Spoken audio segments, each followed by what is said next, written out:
Hi, I'm Brian McCrade, and for Bayou Radio Theater, I'm a Foley artist. I'm not actually a character so much as I'm characters. I make all these different noises, sound effects, so all these are my voices.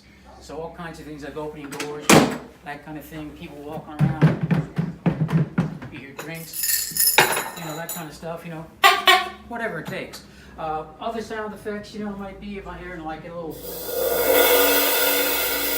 like there, a little gunshot, if somebody falls, oh, too bad, And then there's always this fun one, go. Anyway, there's all kinds of different things you can do here. I mean, I'm using different sound effects. It depends on the storyline, whether it's how serious or comedic it might be, things like,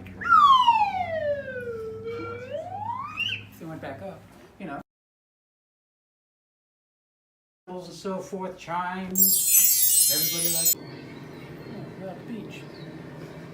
I've got telephones that, and they do, so Foley artist is basically the guy who makes all the sound effects. When you go to a movie, all those car doors, all those gunshots, all those horses going along, they look like they're in sequence. Well, they are, but somebody's in the studio watching a movie, putting them in sequence.